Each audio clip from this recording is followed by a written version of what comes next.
Anissa, Hadir. Arkana Dikti, Arkana Hadir, Atika, Aufa, Aufa Rizal, Azkia, Davi, Damar, Fahmi, Faisal, Jihad, Jafar, Oh iya, mau masuk. apa keterangannya? Sakit, Bu. Jihad, Kamil, Hadir. Muhammad Zakir, Musdan, Hadir.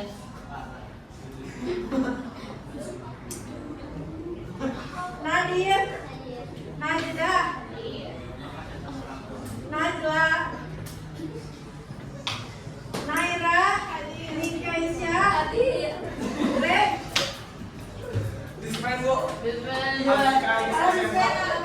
Ya, Reno, Hadir. Sabrina, Zahra, Zahra. Ya, sebelum pembacaan, silakan disiapkan alat tulisnya.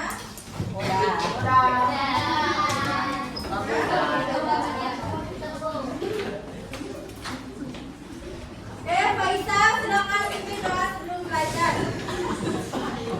Faisal. Mari kita mulai doa sebelum belajar.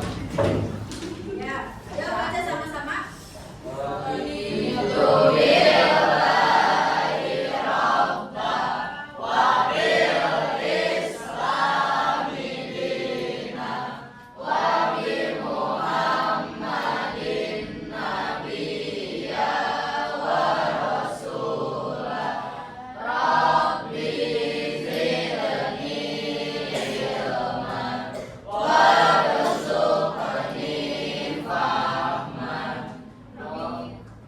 Ya, kalau mau lanjut juga Pak, ya.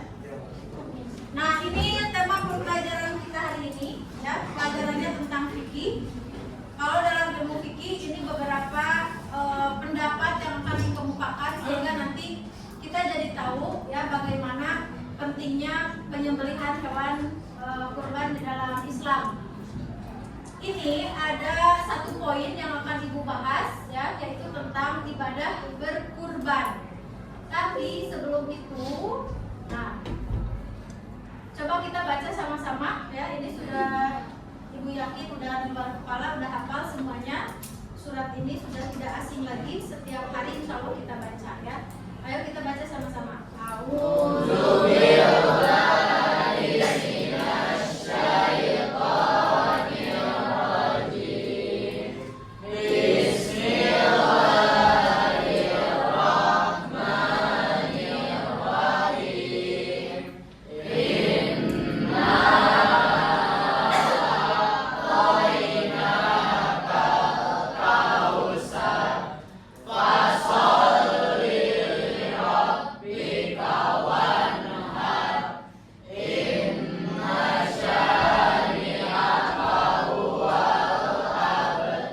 Oke, hafal semuanya?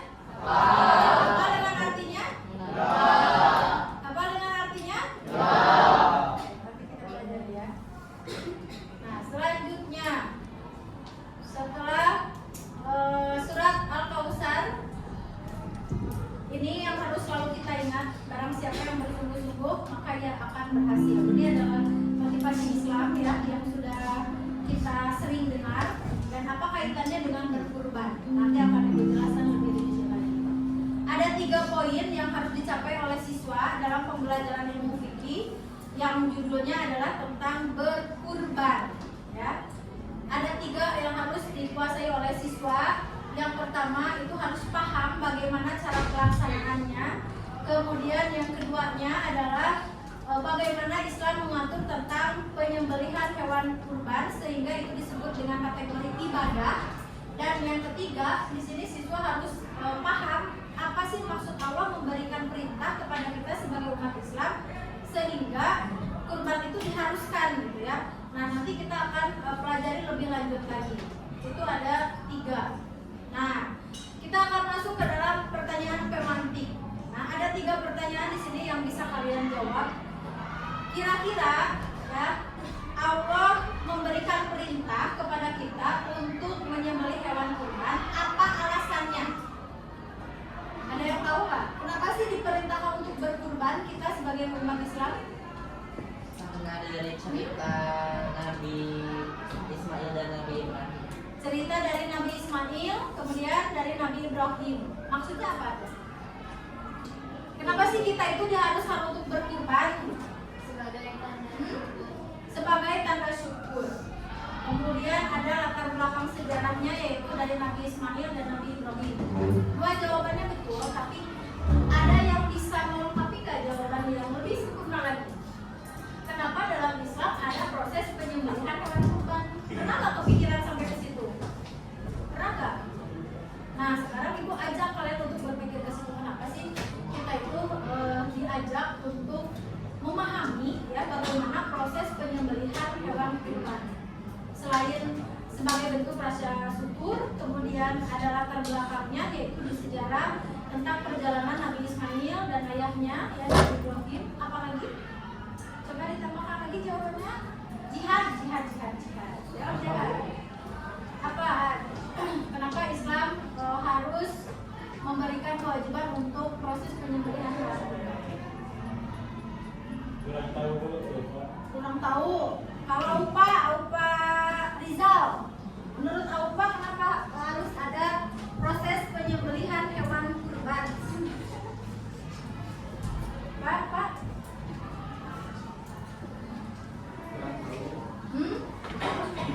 Najda. Gimana Naj? Menurut Najda, selain sebagai bentuk rasa syukur atau ada sejarah yang pernah dilalui oleh Nabi Ibrahim dan Nabi Ismail. Apa lagi? Proses penyembelihan. Sebagai rasa syukur ya. Tapi coba lengkapi sama kalimat-kalimatnya kira-kira apa?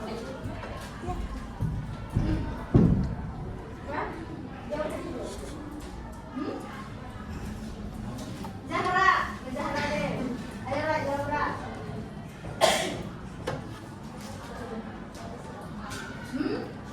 Sebagai bentuk sedekah. Betul, itu jawabannya. Ya. Dari 3 jawaban yang dikemukakan teman kalian, tidak ada yang salah, semuanya jawabannya betul. Yang salah itu kita nggak sampai berpikir ke sini. Ya, jadi di sini itu mengajak untuk membawa tingkat kesadaran kalian ya ketika di Idul Adha, lebaran Idul Adha adanya proses penyembelih hewan kurban itu apa maknanya? Ya, apa yang sebetulnya disampaikan di dalam sejarah adanya hewan kurban ini? Ya. Sebagai rasa syukur, sebagai cara untuk berbagi kepada sesama, kemudian adalah terbakar sejarah. Nah, yang kedua, kenapa hewan hidup kalau mau dimakan harus disembelih? Hewan. Nih, kenapa hewan yang hidup harus disembelih terlebih dahulu? Hewan itu kan banyak ya. Hewan itu jenisnya banyak. Tetapi ada beberapa hewan yang memang halal untuk dimakan oleh manusia. Ya, cuman caranya harus dengan disembelih. Kenapa harus disembelih dulu? Untuk menghilangkan kayak kalau disembelih dari dalam tubuh jadi Ya. semua bakteri. Nah, semua racunnya kebuang, semua bakterinya terbuang. Itu kalau dari segi ilmu kesehatan ya. Selain itu, kenapa sih harus disembelih dulu? Kita makan ayam disembelih dulu nggak? Disembelih. Ya, yang bisa kita makan setiap hari itu ayam hasil dari proses penyembelihan. Tetapi tidak semua manusia akan tahu bagaimana proses menyembelihnya dan apakah itu hewan betul-betul disembelih dengan cara yang baik atau enggak. Nah, ini yang memang minim ya, yang terjadi di kita itu sebetulnya tingkat kesadarannya. Kalau orang tua ibu, papa ya, orang tua ibu paling kurang suka makan ayam, tapi anaknya suka makan ayam, daging ayam. Nah, pernah beberapa kali ibu tanya, karena ibu saya, kok kenapa sih dia makan mau, ikan apapun harganya mahal pun dia mau. Tapi ketika makan daging ayam, pasti milih.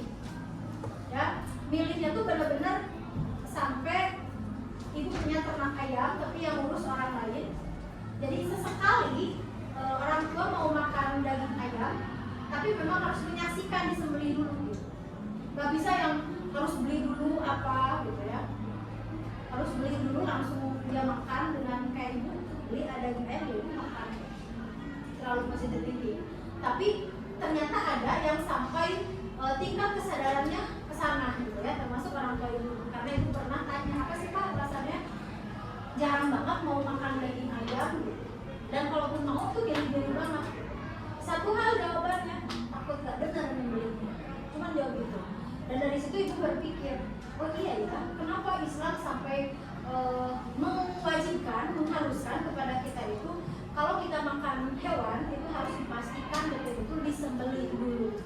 Ya, tadi kata Idon ada zat-zat racun yang memang harus dibuang dengan lewat aliran darah, kemudian urat nadinya harus betul-betul terputus, dan ketika menyembelih pun itu ada cara-caranya. Nggak asal motong, nyawanya hilang, mati, kemudian bisa dimasak dikonsumsi, enggak. Ya nggak sampai situ, karena banyak sekali makna yang di dalamnya itu Allah memberikan manfaat untuk kita. Karena kalau makanannya tidak baik, maka berpengaruh juga kepada perilaku. Jadi hati-hati ya, makanya Islam begitu detail mengajarkan kepada kita sampai hewan yang mau dikonsumsi aja itu harus dipotong dulu, harus disembelih. Dan ketika kalian memasuki Lebaran Idul Adha, ibu rasa itu adalah momentum yang pas untuk kita belajar. Ya, belajar apa? Belajar bagaimana menyaksikan menyembelih. Someday ketika kita udah menjadi orang besar, ya udah jadi orang dewasa, atau mungkin sekarang kamu sudah dikasih amanah oleh keluarga, oleh orang tua buat sembelih, lihat penyembelihan ketika berkurban. Itu lihat momentum itu ya, pergunakan, karena itu banyak pelajaran yang bisa kita ambil di situ. Yang ketiga, bagaimana proses hewan hidup agar bisa menjadi halal dimakan. Nah, ini jawabannya ada di poin 2. Hewan bisa halal untuk dimakan, satu, kalau itu bukan hewan yang sudah dalam kondisi mati. Yang kedua, kalau hewan itu sempat disembelih dulu dengan membaca doa dan menyebut nama Allah. Ya, ibu di jalan pernah lihat ada orang yang nabrak ayam, ya, bergerubukan ayamnya, ya, masih ada nyawanya tuh masih ada. Jadi kepinggir si ayamnya karena keseret sama pohon, ya, ketubruk. Nah, kalau ada pemiliknya, ya, di situ kondisinya ada pemiliknya, ayam itu bisa jadi halal ketika nyawanya itu belum ketika nyawanya masih ada, bisa langsung disembelih, bisa langsung dimasak, dimakan nantinya. Tapi kalau sudah dalam kondisinya mati, maka haram hukumnya untuk dimakan, untuk dikonsumsi. Walaupun kita bersihin sampai benar-benar bersih gitu secara secara fisiknya, tetap itu tidak boleh untuk dimakan. Ya, jadi kalau di rumah, kalau misalnya punya hewan peliharaan ya kayak ayam, kerbau ataupun kambing atau sapi ya, itu jadi kalau mau sebelum mati itu harus dipastikan dulu ya masih ada enggak. Kalau masih ada, sembelih langsung. Ya, jadi tidak sia-sia, tidak mubazir, ya, kayak gitu. Oke, selanjutnya ini ada Quran surat Al-An'am ayat 121. Coba Arkana Gani baca artinya aja. Di Quran surat Al-An'am ayat 121 ini. Janganlah kamu memakan sesuatu dari daging hewan yang ketika disembelih tidak disebut nama Allah. Perbuatan itu benar-benar suatu kefasikan. Sesungguhnya sedang benar-benar selalu membisiki kawan-kawannya agar mereka membantahmu. Jika kamu menuruti mereka, sesungguhnya kamu benar-benar musyrik. Oke, nah ini ya, kalau tidak sempat kalau disembelih tapi sudah dalam kondisi mati itu nggak boleh, itu hukumnya haram ya. Tapi kalau masih ada denyut nadinya, masih hidup, kemudian langsung disembelih itu jadi tetap itu halal ya. Nah, beda lagi dengan ikan. Ikan termasuk hewan bukan? Ya. Tapi kalau ikan, menurut ibu, ikan adalah makanan paling aman dimanapun kita cari. Kita mau jalan-jalan keluar Indonesia, keluar Bandung, makanan yang paling aman itu adalah ikan. Ikan semuanya halal, walaupun itu hewan, karena tidak disembelih ya. Jadi kalau cari aman makanan, ya makanan itu sangat pengaruhnya ke fisik, kemudian ke kesehatan dan juga ke karakter orang ya. Itu dari makanan yang sangat berpengaruh besar. Makanya kalau misalnya cari makanan yang memang ini halal enggak, aman enggak, ikan adalah jawaban yang paling pas ya, karena ikan itu tidak seperti hewan yang bernyawa lainnya seperti ayam, kambing, kemudian kerbau ya ataupun sapi ya. Karena itu mah tidak disembelih pun itu sudah Allah halalkan untuk umatnya. Kalau untuk yang lain, yang hewan yang lainnya, maka tetap dengan caranya harus disembelih. Nah, dalam proses penyembelihan hewan kurban di dalam Islam, nah ini ada yang disebut dengan syaratnya, kemudian ada yang disebut dengan jenisnya. Kalian usia sekitar 15, 14 ya, sebetulnya ini kalau kita mampu, kemudian kita mau berkurban, itu maka diperbolehkan banget ya, sangat diperbolehkan banget. Tapi sebelum kita melakukan kurban itu harus dipahami dulu ini yang dua jenis ini. Yang pertama syaratnya, apa syarat yang harus kita pahami? Yang disyaratkan di sini adalah si hewan yang mau dipakainya, ya, si hewan yang mau dipakainya. Ibu biasanya bukan sombong, bukan ya, tetapi ibu belajar karena tentang yang kayak gini bikin kepo. Dari dulu tuh kalau punya uang sedikit ditabung beli hewan, ya. Ada ternak ayam, ada ternak kambing, ada ternak kerbau. Kalau sapi masih hitungan jari, masih sedikit.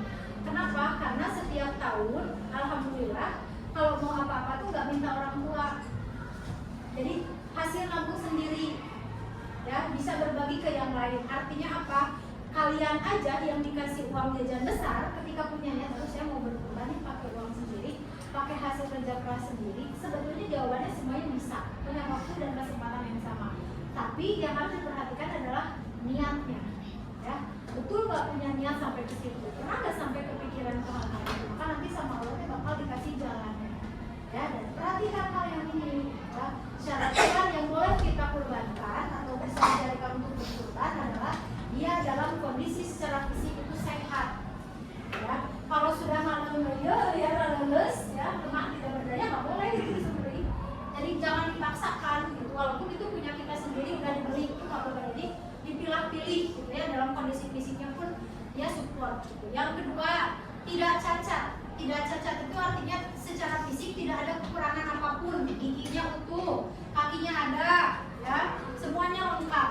Kemudian mata dan lain-lainnya dari segi fisik itu sudah support, maka itu boleh dijadikan hewan untuk kurban. Yang kedua, yang harus diperhatikan kalau Arkana Gani mau berkurban, selain syarat yang satu ini yang di atas, jenisnya. Apa bedanya? Kalau syarat itu adalah hal yang harus dipenuhi, hukumnya wajib. Kalau tidak dipenuhi maka nanti tidak sah. Sedangkan jenisnya adalah indikator yang memang harus kita sediakan, yang harus ada. Apa maksudnya? Di sini ada jenis hewan kurbannya. Nah, jenisnya adalah kalau di Arab ini biasanya pakainya unta. Kalau di kita susah, ya. Di kita mayoritasnya sapi, kerbau, kambing ataupun domba. Itu jenis-jenis yang bisa dijadikan hewan untuk berkurban. Walaupun tadi kata ibu, yang namanya hewan itu jenisnya banyak dan beragam, tetapi tidak semua hewan itu halal dimakan, tidak semua hewan itu bisa dijadikan untuk alat sebagai berkurban. Kenapa demikian? Karena ada hewan yang membahayakan untuk manusia dari segi kesehatan dan dari segi fisik. Tapi kalau yang ini tidak, ya. Jadi makanya ini diperbolehkan. Oke, paham sampai sini? Nah, sekarang kita masuk ke contoh, ya.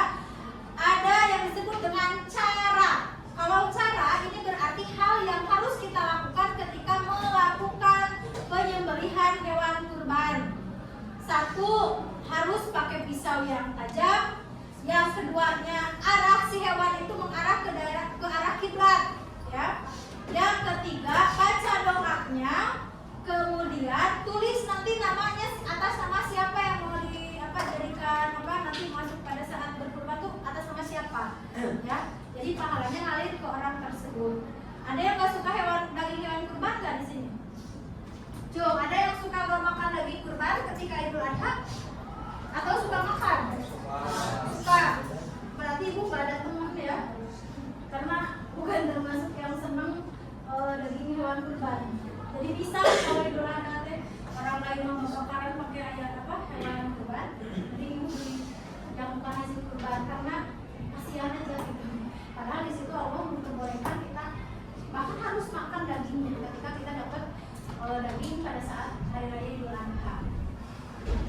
bagus, berarti kalian sudah mensyukuri apa yang aku kasih.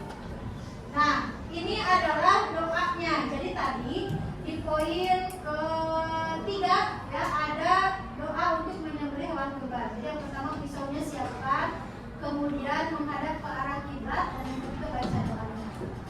Ini doa. Kita lihat dulu di sini ada tata caranya. Oke. Poin ini yang harus dijawab ya. 1, 2, 3, 4, 5. Nah, 5 poin ini satu tim harus menjawab 1. Nah, ibu kasih nama yang ini 1, 2, 3, 4. Yang barisan ini 5, Davi dan Aufa.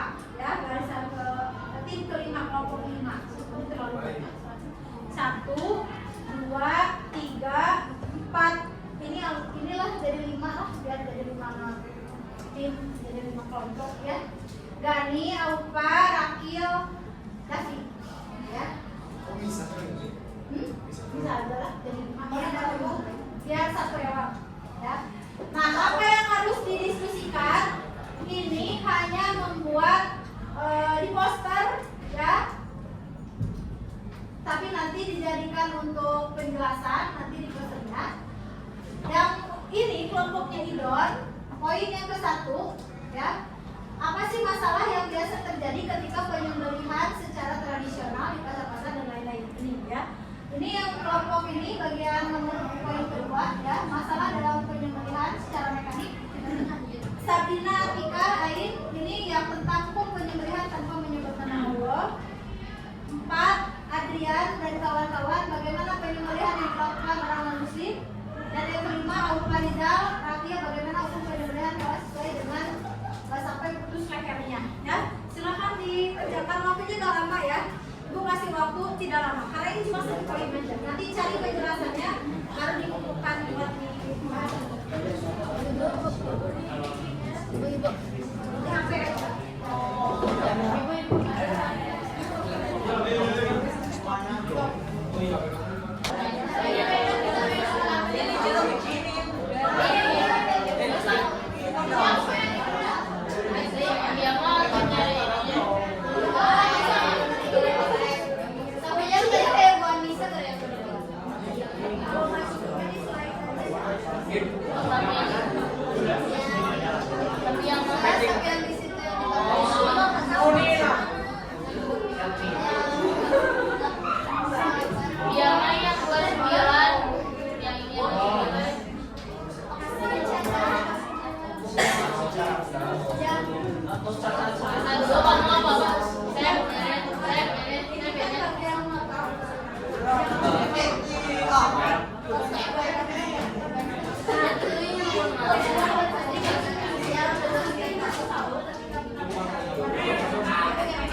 sesuai cara mengerjakan atau memang tidak sesuai sama sekali.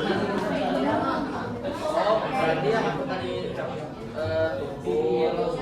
Itu masalah yang melakukan dengan cara yang benar. Dengan apa namanya syarat untuk melakukan hewan cara yang salah. Kalau ini mah yang sering terjadi satu banyak tidak. Oh, misalnya contohnya bahwa ada yang sudah apa hidup-hidup langsung dimatiin tanpa diizinin dulu, tidak masalah. Bisa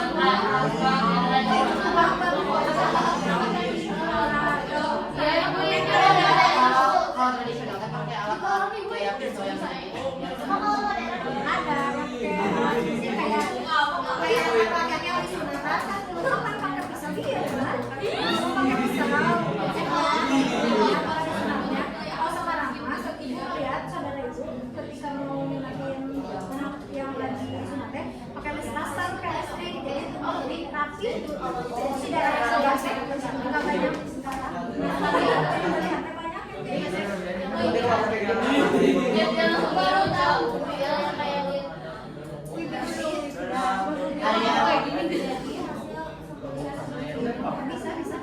tapi masalah yang sering terjadi bukan kesalahannya ya yang banyak dilakukan orang kita jelasin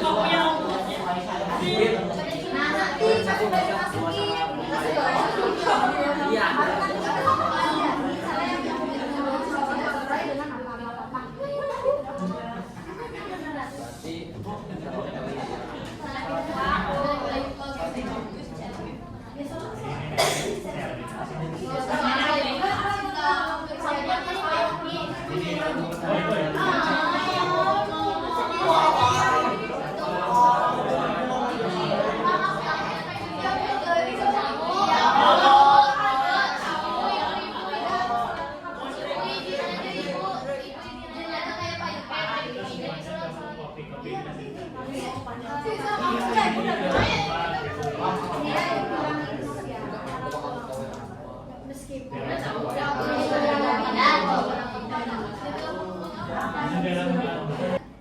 Assalamualaikum warahmatullahi wabarakatuh.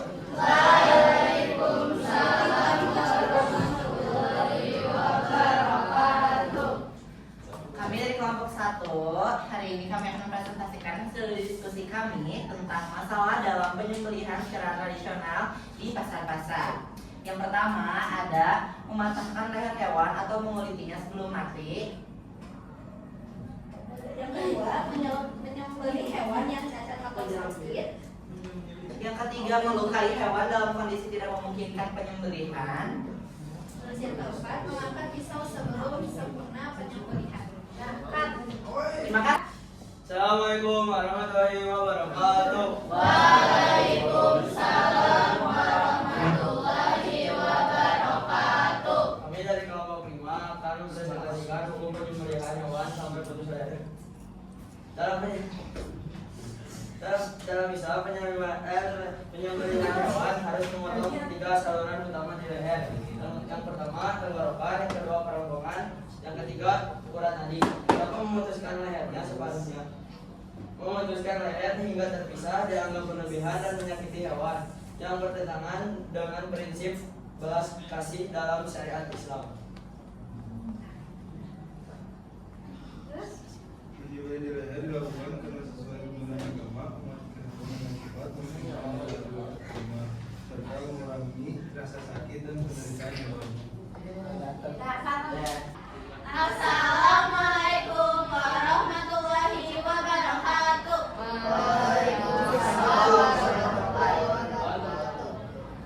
Kami dari kelompok 2 akan mempresentasikan hasil diskusi kami tentang penyembelihan mekanik.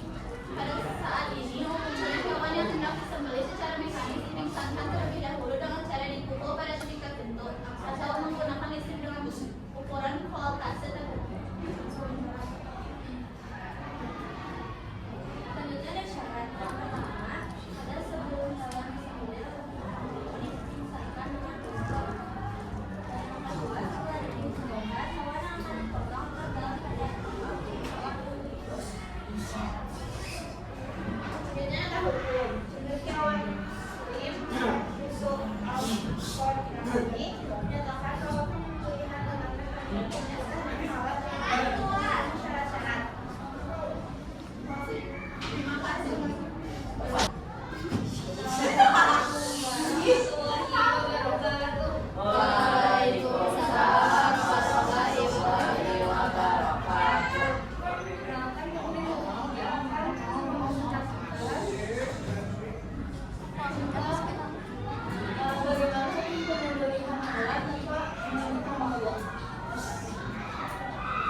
kesimpulannya adalah hewan kurban itu ya dijadikan alat dan wadah untuk tempat beribadah manusia yang mana dilaksanakan hanya setiap 1 tahun 1 kali dan diwajibkan bagi kita